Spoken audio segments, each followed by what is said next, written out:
everybody, Backyard Bullion here. Which mint is the best mint in the world for bullion coins? Does it matter? Is it important to you? Does it influence your purchasing decisions? That is the topic for this week's Ponderous Wednesday discussion video, and we've got a fun array of cool coins out on the table here from various different mints all around the world, including some private mints with the Germania and Scottsdale. Got the Royal Mint represented, Perth Mint, Austrian Mint, we've got Mexico, US Mint, loads of different coins to showcase here today. Before I jump into all of that and start talking about the different mints, the pluses and minuses, pros and cons of each type of coin and mint, I want to put my usual disclaimer in here to say that this is not a financial advice video. I'm not telling you which is the best, I'm just presenting my opinions on the different types of coins that come out from these mints, what's good in my opinion. So any financial decisions you make having watched today's video are yours and yours alone. Of course, opinions will vary person to person, and the whole purpose of making videos like this is to get your thoughts and opinions down in the comment section. So please feel free to let me know which is your favorite mint, which mint you hold in the highest regard, and we can have a good, fun, healthy debate down there. So this question of which mint is the best mint in the world is of course going to be subjective to each individual person. You know, people from the United Kingdom might perhaps say that the Royal Mint is the supreme mint in the world, coming out with such beauties like the Queen's Beast. But I know that quite a lot of people, even in the UK, might say that the Perth Mint just holds the crown of the highest quality and design of coins, with their huge array of different wildlife coins and exemplary gorgeous things like these dragon and tigers, or you know, the dragon and phoenix coins and various other coins coming out. So which is the best mint? It's such a difficult question to answer, and I'm sorry to kind of sit on the fence here, but there is no simple correct answer as to which is the best mint, because every mint can have its bad day, and to say the least, we've got here the dead and dying pig from the Royal Mint. You guys who followed my channel for a while, you'll know that I am not a fan of this coin at all. It's one of the worst that the Royal Mint have come out with in recent history. And you can see that whilst they've got these flagship products with their Queen's Beast series coins, they do come out with some big old flops every now and again. So there is no single best mint in my opinion. However, there are certain mints which will have different kind of pros to them, and I'm going to start with the Perth Mint. Now, I don't have a huge array of different coins out here from the Perth Mint, but I thought that at least, you know, having a couple would demonstrate my point that the Perth Mint has this reputation of being the sublime mint for quality control and design of their coins. They have some of the best quality coins that I've ever seen. You know, even just their bullion grade version coins like the kookaburras that they do every year, or the different animal series that come out, the kangaroos, even the kangaroos which stay the same design every year. The quality on those is really, really high and really good, and that's something that the Perth Mint is known for. They really do have that nailed down, and there is no doubt about it. So if you want a coin which is going to look fantastic in terms of its strike, its just the way that it looks, the Perth Mint is a surefire thing to get your juices flowing. So, you know, the Perth Mint have also come out with other fantastic kind of limited edition design coins.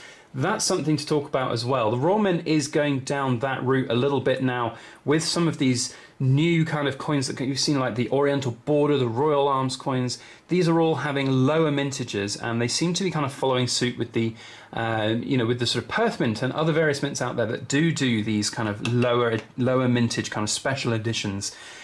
But the Perth Mint is king of that, in my opinion. There is no better mint than that. So I suppose in a way I'm kind of leaning towards the Perth Mint as being that kind of premier mint in the world. It certainly seems to be within the community one of the most popular mints out there in terms of those coins.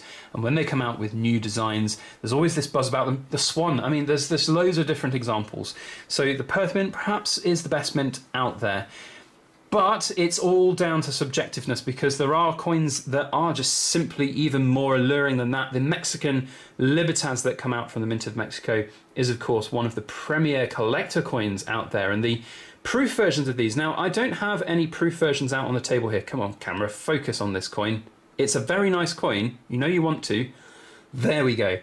Now, I know that this is just a bullion version and we don't have any proofs out on the table here, but the proof Libertads go for some stupendously good premiums year on year. They are a very, very popular coin. And whilst we don't necessarily see as diverse a kind of coin base as, you know, the Perth Mint or the Royal Mint or even the Canadian Mint, you know, the Mexican Mint, the Mint of Mexico, is pretty good at holding premiums, and it's got some very, very aesthetically looking coins out there. So that is definitely something to think about as well. And it does come down to what is, you know, what is right for you. What is your preference in terms of collections going forwards?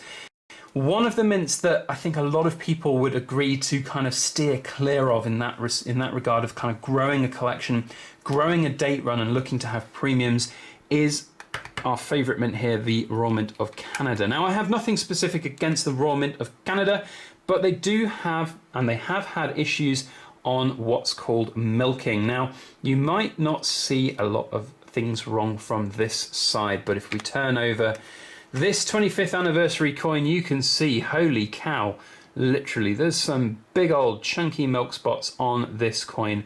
And that is one of the biggest bugbears I have with, oh, that's an even worse angle. Look at that. You can see the one right in the middle of the queen there, as well as the one on the right, and this whole kind of milk stain that's at the top there. So that is a big issue with the Mint of Canada. Now, I have to say this maple leaf here from 2015 seems to have held up pretty well. It can be a bit of a hit and miss as to whether or not you get a horrendous kind of milk spot appearing on your Canadian coins.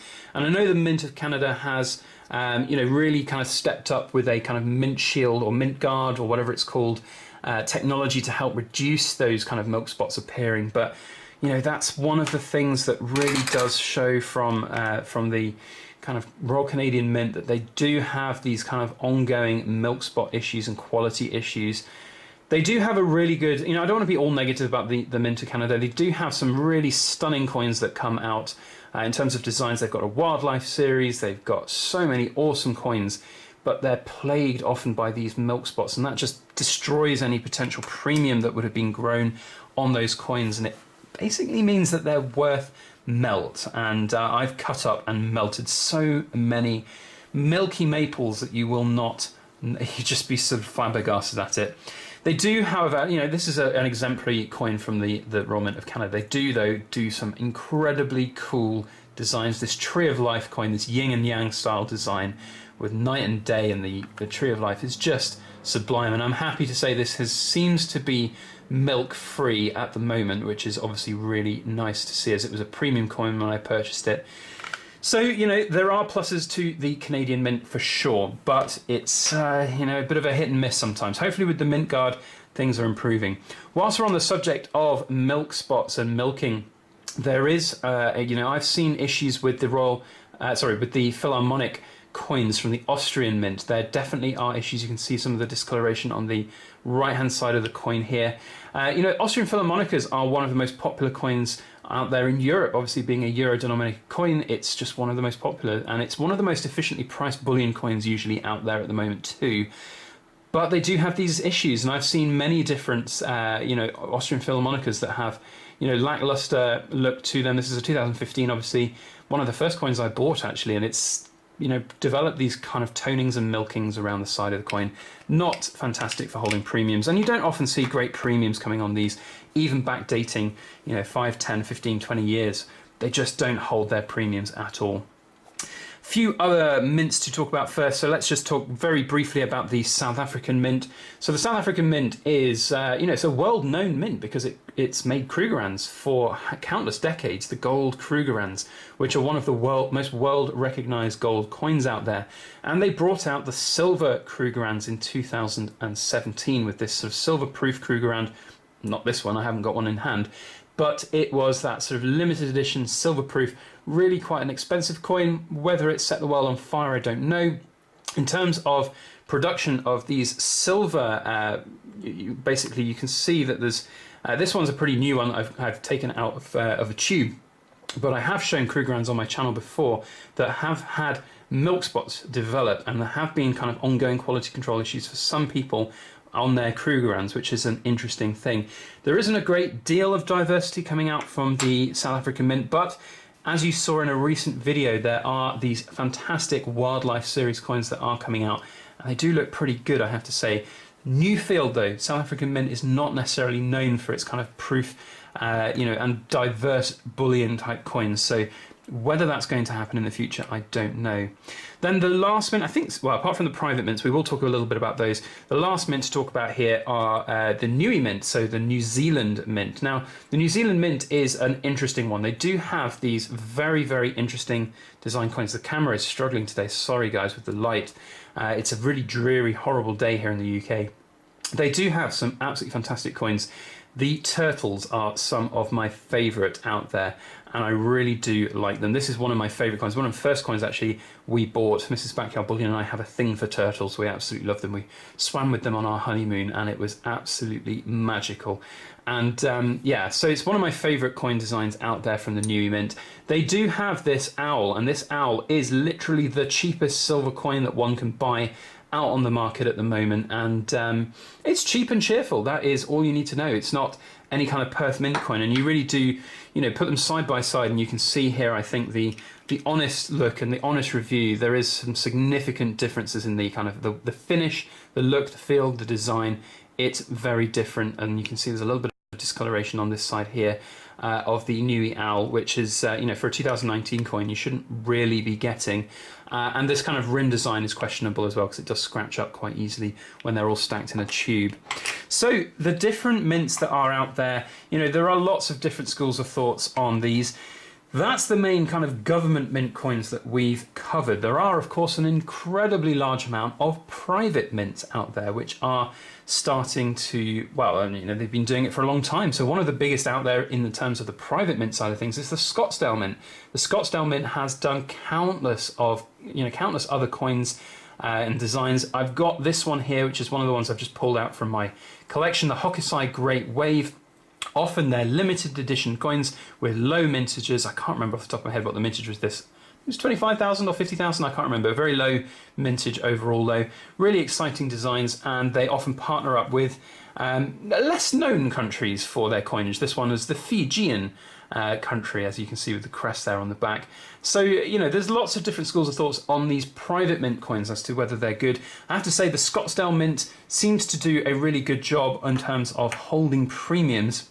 They do tend to be higher premium to start with, but they do hold their premiums fairly well. One of the newest mints out there is the Germania Mint, and that's an example of it's a really difficult market to break into, and the Germania Mint seems to have done a pretty good job of developing some really unique looking coins, some very aesthetically pleasing looking coins, and promoting their coins really well. The long-term longevity of these type of mints is always going to be an interesting one. Look at the side of that. That's fantastic though. The exemplary design there is fantastic. Design makes a big difference. There's loads of different factors that contribute as to which is the best mint out there. It is going to come down to personal preference, personal kind of aesthetics as to what you think is a cool design for you. My opinion, the Royal Mint seems to be the best for my situation, and we talked a lot about kind of the pluses and minuses of milk spotting from Canada, the quality of the Perth Mint coins, the design of these Queen's Beast coins, although let's be honest, there are some flops in the Royal Mint. We do have a good sign of movement in the right direction on the Lunar series though, as you can see side by side, streaks apart in terms of aesthetics and quality. Here, the Dead and Dying Pig is that big flop, and the new Year of the Rat from the Royal Mint is a good start for a new series, hopefully. But ultimately, it comes down to your own personal situation. I think that the Royal Mint is right for me because of the capital gains tax exemption status. Also, my preference for Queen's Beast at the moment is, fairly evident in a lot of the content that I make here on YouTube. I really do love the Queen's Beast series. I think they're fantastic. So that is my thoughts on basically the world of different mints and what is right or wrong, what is good, what is bad, what is the best mint. For me, the two standout mints here are the Royal Mint and the Perth Mint, but there are countless others out there in the world which are very good. We haven't even talked about the US Mint. So the US Mint, staple mint for creating very cool coins. They've also come out with some really unique and kind of groundbreaking stuff across the last couple of years as well, with different metals. It's really interesting. And in fact, what I think I'm going to do is probably next week, we're going to have a follow-up video on proof coins and talk a little bit about some of the proof coins that are out there, some of these limited edition proof coins. Which is the best which is the best mint for those? So let me know down in the comment section what you think about the bullion market. Which mint is the best in your opinion for bullion grade coins? That would be fascinating to get your thoughts and opinions on in today's video. If you enjoyed today's topic and presentation of it, please take a moment to hit the like button. It really does help things here on the YouTube side of things, sharing it around through the YouTube algorithm and all of that jazz. If you want to see future videos and you're not already subscribed, you know what to do. Hit that subscribe button. And if you are subscribed and you want to get notifications when I upload a video, make sure you hit that alarm bell. Otherwise, that is it for today. Thank you one and all for watching. I hope you have a fantastic week ahead. And as always, please make sure that you like, share, comment, and subscribe for more.